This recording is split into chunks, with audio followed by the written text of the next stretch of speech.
Hey y'all, I'm Janet. The Switch 2 launch has been a mixed bag. Parts of it have been great. Woohoo, frame rates and 4K. Free updates to OG Switch games, sorta.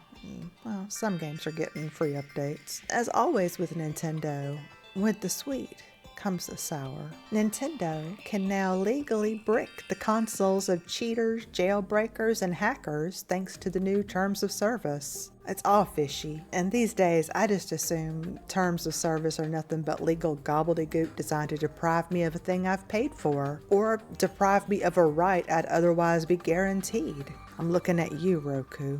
And I might sound a little flippant, but it makes me stinking mad. Our rights are being trampled, and not just by Nintendo. They all do it. And when you have to buy something like a phone or a tablet or a computer or a TV, if you're aware of all this, buying isn't about picking the best. It's about picking the least worst. Now, with all that said, I just pre-ordered a Switch 2 at Walmart. We'll see if I get it.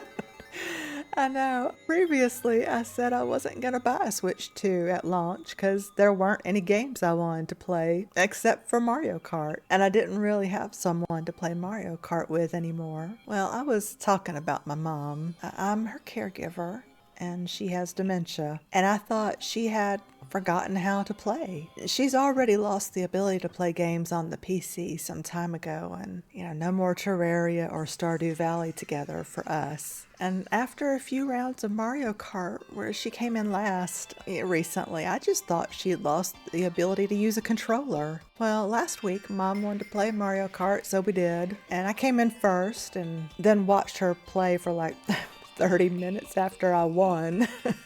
And the thing was, she hadn't forgotten how to play. She just didn't care about racing. She was driving around the track, pausing here and there, looking at the scenery.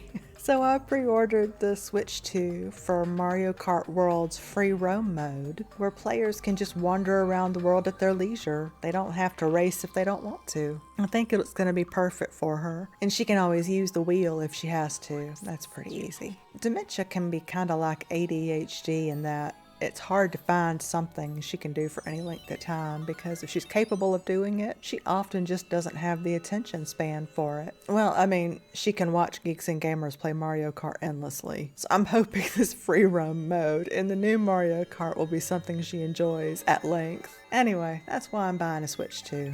I don't plan on getting too personal on this channel, but after making such a big deal about not getting a Switch 2 at launch earlier, it didn't sit right with me to just leave you thinking I wouldn't get one. So I've got to buy a phone, and I've got to pick the least worst. So what are you guys buying that you have to pick the least worst? If you have a suggestion about the phone, let me know. All the manufacturers and carriers just seem like absolute scum. I don't know how to sort through it. How do you get through all that nonsense? I don't know. And I hate that purchasing anything, it should be simple and just easy. And hey, this one has the features that I want. This one has all the stuff I want, the features. Here's a good price. I'm gonna buy that. It's not that easy. You have all of these terms of service. Then there's carrier nonsense. It's awful. The whole thing is awful. And it's not just phones and consoles. It's everything, really. Anyway, how do you guys deal with that kind of stuff? Anybody got any phone suggestions? I don't want Apple. I know that much. Anyway, thanks for sticking with me to the end. I promise I'm not going to get too terribly personal again in the future. I just felt like I owed you an explanation after making a big deal about not getting one. Here I am changing my mind. Anyway, thanks a lot. I appreciate you. Bye.